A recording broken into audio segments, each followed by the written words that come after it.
सभी साथियों को मेरा नमो बुद्धाय, जय भीम, जय मूल निवासी। साथियों, सबसे पहले तो मैं उन तमाम कार्यकर्ताओं को बधाई, शुभकामनाएं, मंगल कामनाएं देना चाहता हूँ जिन्होंने कल 6 अक्टूबर को भारत मुक्ति मोर्चा के राष्ट्रीय अध्यक्ष वामन मेश्राम जी द्वारा जो आरएसएस के हेडक्वार्टर पर महारैली ले जाने की घोषणा की थी, उन लाखों कार्यकर्ताओं की बदौलत जो संपूर्ण भारत देश से आए हुए थे, इस पवित्र नागभूमि पर आए थे, उन सभी कार्यकर्ताओं का मैं तहे दिल से धन्यवाद देना चाहता हूँ कि उनके इस परिश्रम और लगन की वजह से और जो वे इस आंदोलन में शामिल हुए, उसके कारण ये जो आंदोलन है या संगठन ने जो निर्णय लिया है वो अब राष्ट्रीय नहीं बल्कि अंतर्राष्ट्रीय स्तर की चर्चा का विषय बन गया है। और अंतर्राष्ट्रीय स्तर पर आरएसएस क्या षड्यंत्र कर रहा है या उसके विरोध में भी भारत में लोग रहते हैं, इस बात को अंतर्राष्ट्रीय मंच पर, अंतर्राष्ट्रीय स्तर पर पहुंचाने का काम कल के इस महारैली ने किया। तो उन सभी कार्यकर्ताओं का तहे दिल से मेरा धन्यवाद है। और अब मैं आगे ये बताना चाहता हूँ कि उस आंदोलन में शामिल होने पर मैंने जो ऑब्जर्व किया, जो ऑब्जर्वेशन रहा, उस बारे में मैं कुछ बातें बताना चाहता हूँ जो मुझे लगता है कि सभी कार्यकर्ताओं ने जानना भी जरूरी है। पहली बात तो साथियों, जब मेश्राम साहब को सुबह डिटेन कर दिया गया था तो उसके बाद जैसी वो खबर आई तो मैं जो है तैयार वगैरह होके और फिर उस रैली में, महारैली में शामिल होने के लिए निकला। जब मैं वहां पर पहुंचा तो मैंने ये ऑब्जर्व किया कि जो हमारे कार्यकर्ता है, साथी है, वो बड़े जोर जोर से नारे लगा रहे थे, बोल 85, जय मूल निवासी, वामन मेश्राम साहब को रिहा करो। और विभिन्न जो SC ST OBC से संबंधित नारे हैं, बाबा साहब अम्बेडकर से संबंधित नारे हैं, महापुरुषों से संबंधित नारे हैं, बोल 85, जय मूल निवासी, ब्राह्मण विदेशी वगैरह वगैरह सारे नारे वहां पर बड़े जोर शोर से जो कार्यकर्ता है वो लगा रहे थे। अब मैं जब उसमें शामिल हुआ, मैं भी नारे लगाने लगा, तो वहां पर जो पुलिस के जो कर्मचारी थे तो उनके बीच में एक सिविल ड्रेस में उनका एक ऑफिसर भी था। तो ऑफिसर क्या कर रहा था कि जो कार्यकर्ताओं के जो जत्थे थे अलग अलग, मतलब 70 लोगों का ग्रुप था, वो जो पूरा दृश्य आप देखेंगे तो चौराहे के पास में लोग 50-70 के संख्या में नारे लगा रहे थे और बाकी सैकड़ों की संख्या में, हजारों की संख्या में आसपास लोग खड़े थे। तो वो जो ऑफिसर था जो सिविल ड्रेस में था, वो आइडेंटिफाई कर रहा था कि जो आगे होकर नारे लगा रहे उनको पकड़ा जाए और उनको गाड़ी में बिठाया जाए। तो वो जो नारे लगाने वाला, लीड करने वाला जो बंदा था, वो 50-70 लोगों के साथ में पूरे नारे लग रहे थे। फिर वो कांस्टेबल को कहता है कि इसको पकड़ो, तो उसे पकड़ दे। तो ठीक है, क्योंकि हम तो गए थे तो जेल भरों के लिए गए थे, हमको मालूम ही था गाड़ी में बिठाएंगे, तो उसमें कोई हाथापाई वाली कोई बात थी नहीं। उन्होंने कहा चलो गाड़ी में बैठो। मैं ठीक है, गाड़ी में बैठो। तो वो कार्यकर्ता गाड़ी में बैठा, उनके पीछे 10-20 लोग गए। तो एक्चुअल में जब ऐसा हुआ तो होने के बाद में फिर दूसरा जत्था आया जो पीछे खड़े थे। अब उनको लग रहा था जो पीछे खड़े वो तो देखने वाले लोग हैं, लेकिन वो तो कार्यकर्ता थे। फिर वो आते थे और फिर नारेबाजी शुरू हो जाती थी। अब जब गाड़ी भर के गई, एक गाड़ी गई, अब दूसरी गाड़ी आने में फिर 5-10 मिनट का समय लगता है, तब तक फिर नारे चल रहे हैं। फिर उनको भी ले गए, फिर जो दूसरे खड़े थे फिर वो आगे आए सामने और फिर नारे लगाने लगे। तो वो जो ऑफिसर था, तो ऑफिसर कांस्टेबल की तरफ देख रहे थे, कांस्टेबल ऑफिसर की तरफ देख रहे थे। तो उससे ये समझ में आ रहा था कि आप अगर दूसरे किसी संगठन के द्वारा बंद बुलाया जाता है या धरना या रैली या आंदोलन किया जाता है, तो मेरे ख्याल से ऑफिसर्स लोगों का ये अनुभव रहा होगा कि जो उनको लीड करने वाले लोग हैं उनको अगर गाड़ी में बिठा कर ले जाया जाता है तो बाकी जो जनता है वो तितर बितर हो जाती है, या वो चली जाती है या चुपचाप बैठ जाती है। लेकिन यहाँ ऐसा नहीं हो रहा था। यहाँ एक को ले जा रहे थे, दूसरा फिर झंडा लेके खड़ा हो जाता था, फिर उसको ले जा रहे, फिर तीसरा खड़ा हो जाता था। तो वो एक दूसरे का मुंह देखने लगे, ये हो क्या रहा है, एक को ले जाओ तो फिर दूसरा आ जाता है, दूसरे ले जाओ तीसरा आ जाता है। तो ऐसा हो क्यों रहा था? ऐसा इसलिए हो रहा था कि उस पूरे वीडियो को, आप पूरे वीडियो में जो लोग दिख रहे हैं उन लोगों को अगर आप ध्यान से देखेंगे तो वो सब एजुकेटेड और प्रशिक्षित कार्यकर्ता दिखाई दे रहे थे। कोई भी आपको ऐसा नहीं दिख रहा था उन कार्यकर्ताओं में कि जिसको ये ना पता हो कि वो उस रैली में क्यों आया है, किस लिए आया है, किसके बुलाने पर आया है, और जो वो कर रहा है उससे क्या होने वाला है, इसकी जानकारी नहीं है और फिर भी वहां शामिल हुए, ऐसे लोग वहां नहीं दिखेंगे। वहां सारे पढ़े लिखे और समझदार लोग ही दिख रहे थे और ऐसा लग रहा था कि हाँ, इनको पता है कि आखिर वो क्यों शामिल हुए हैं। क्योंकि जो जो फेस रीडिंग बोलते हैं ना, जो जो ऑब्जर्व करते हैं, तो वो लोगों में जो आत्मविश्वास है, वो आत्मविश्वास वैसे ही दिखाई दे रहा था। हो गई किसी को ऐसे पकड़ के जबरदस्ती लाए हैं, उनको अता पता नहीं। बहुत सारे आपने वीडियो देखे होंगे, जो अन्य पार्टियों की रैलियां होती है, वहां लोगों से पूछो क्यों आए, तो उन्हें खुद ही नहीं पता होता क्यों आए हैं, किस लिए आए हैं। लेकिन यहां तो खैर स्ट्रीम मीडिया नहीं आया, लेकिन यहां पर जो लोग थे, किसी भी बंदे से अगर आप पूछते तो वो इतनी बातें आपको बता देता कि जितना एक नेता बताता है, कोई भी कार्यकर्ता हो वो बता देता। तो मेरे कहने का मतलब यह है कि ऐसा क्यों हो रहा था, ऐसा इसलिए हो रहा था कि संगठन ने जो ट्रेनिंग दिया, तो संगठन ने क्या किया, संगठन ने कार्यकर्ताओं को लीडर बनाने का काम किया। ये कैडराइज संगठन है, प्रशिक्षण देता है। तो जब लीडर बनाने का काम किया, तो वो जो लीडरशिप के 50 लोगों का, 100 लोगों का, 200 लोगों का लीडरशिप करने का गुण वहां उपस्थित प्रत्येक कार्यकर्ता में था।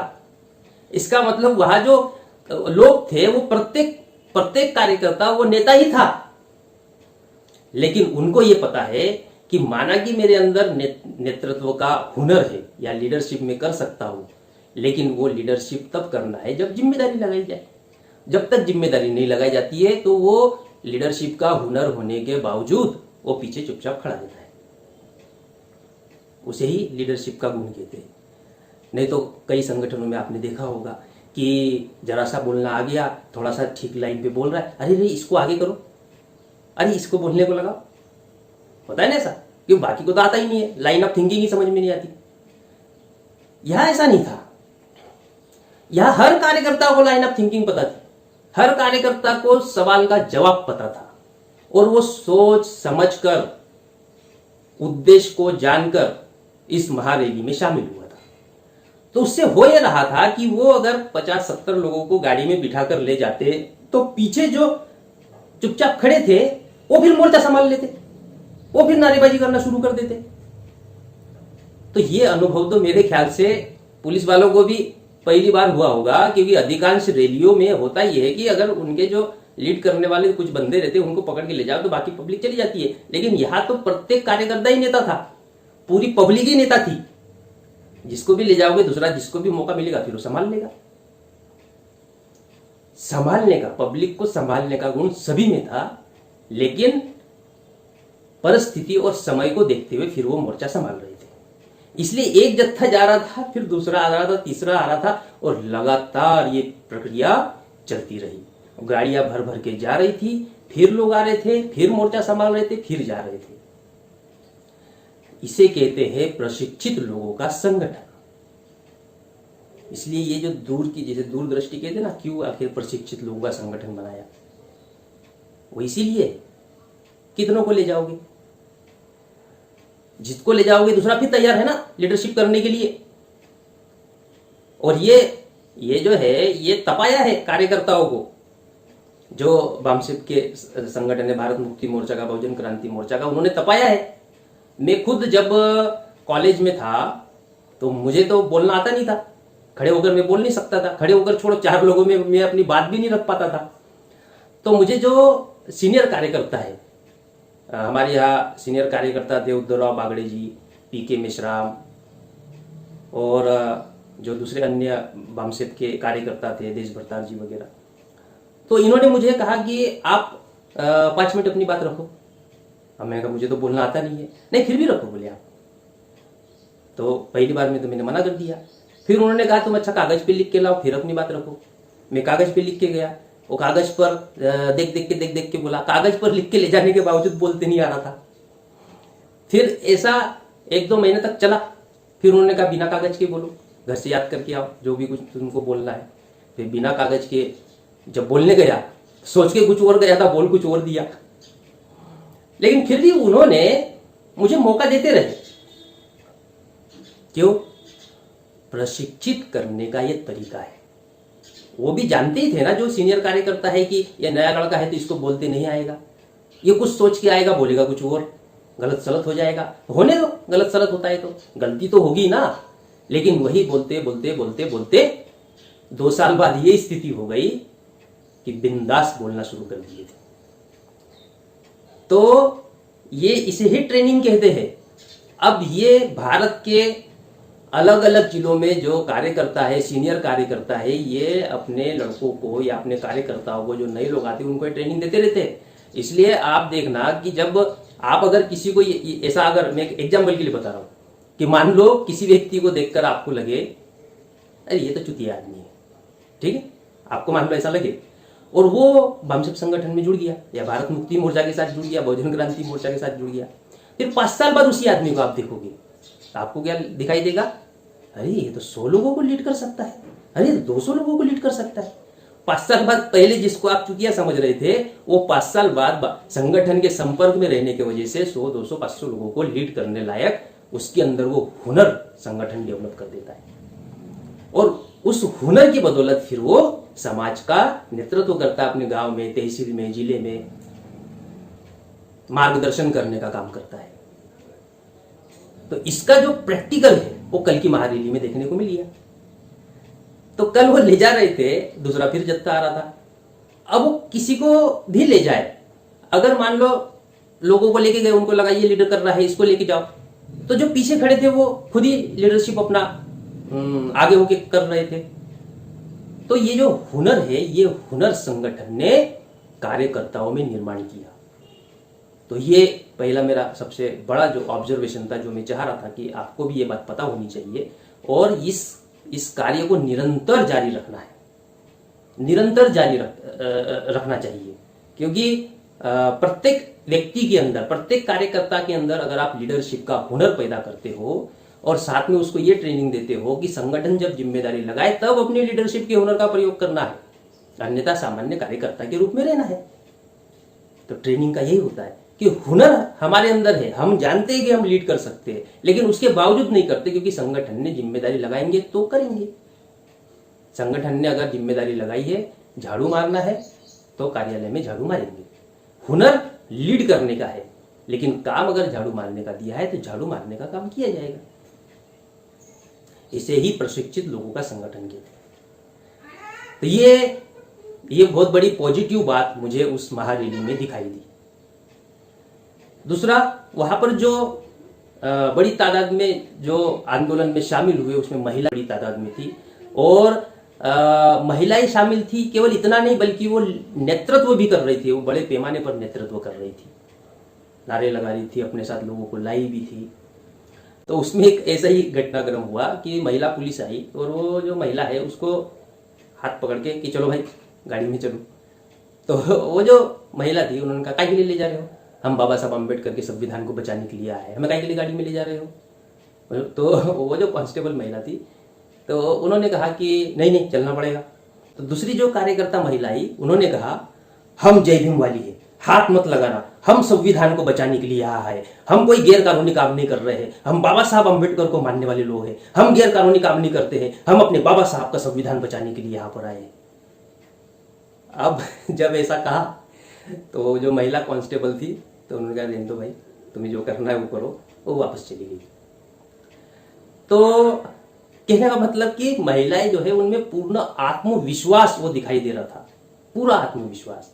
और जिस वो महिला कांस्टेबल जिस महिला का हाथ पकड़ के ले जा रही थी, थोड़ी बुजुर्ग महिला थी, मतलब 50-55 साल की, तो वो महिला कहती है कि काय के लिए हमको गाड़ी में ले जा रहे हो? हमको क्या उधर खाने को दे रहे हो? क्या शादी है क्या उधर ले जा रहे हो? इधर चलेंगे तो हम अपने संविधान को बचाने के लिए आए हैं।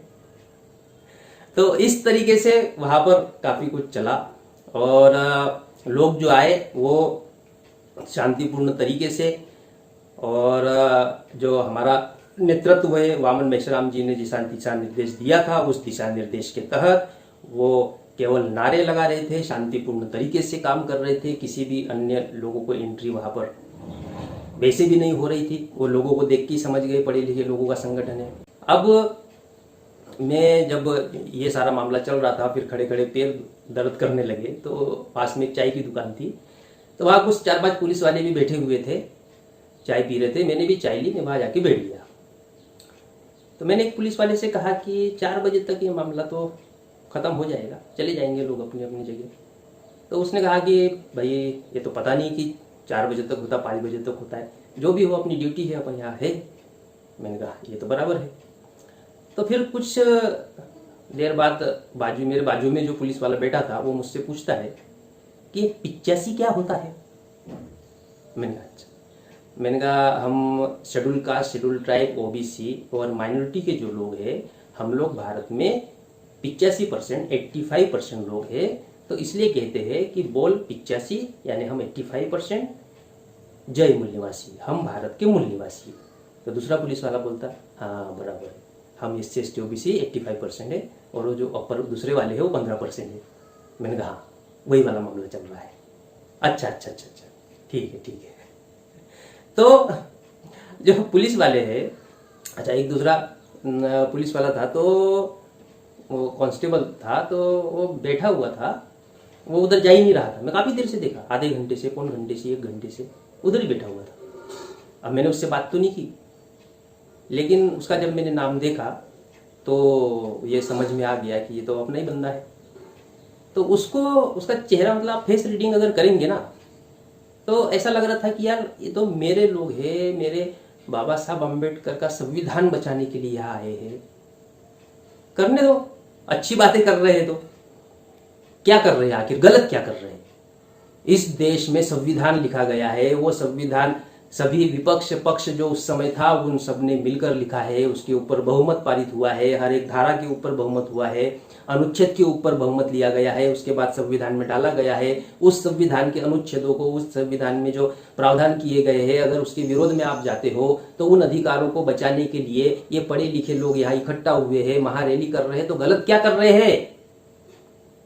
ये बात पुलिस वालों को भी समझ में आ रही थी, तो बैठे हुए थे। एक बेटा था, ऑर्डर तो बड़े ऑफिसर का ऑर्डर तो फॉलो करना ही पड़ता है, लेकिन उसके मैं जज्बात समझ रहा था। कहने का मतलब ये है कि उसे लग रहा था कि मेरे लोग हैं और सही दिशा में या संविधान के हित के लिए काम कर रहे हैं, तो वो केवल फॉर्मेलिटी निभा रहा था, वहां बैठा हुआ था वो कांस्टेबल बस। हाँ, जब अगर बुलाते तब बात अलग है, लेकिन मैं देखा आधे पौन घंटे से एक ही जगह बैठा हुआ था वो कांस्टेबल। तो ये भी ऑब्जर्वेशन रहा। अगला ऑब्जर्वेशन ये रहा कि जब 3 लगभग बज गए थे, तो काफ़ी लोगों को गाड़ियों में बिठा बिठा के पुलिस वालों ने छोड़ दिया था, जहाँ उनको अलग अलग जगह जहाँ पर भी छोड़ा होगा वहाँ छोड़ दिया था, और संख्या थोड़ी कम हो गई थी। तो एक ग्रामीण क्षेत्र से 10-15 महिलाओं की टीम आई थी, तो उसमें कुछ 2-4 लड़कियाँ भी थीं। तब मैं वहाँ बैठा था, मेरे बगल में वो ताई बैठी हुई थी, लड़कियां खड़ी थी सामने। तो वो ताई से कहते हैं कि अब हो गया, अब 2:30-3 बज गए हैं, तो अब चलते हैं अपने गांव को। तो वो जो ताई बैठी थी वो क्या कहती है, वो कहती है कशासाठी जाना है। वो कहती है किस लिए जा रहे हो, घर जाके क्या करोगे।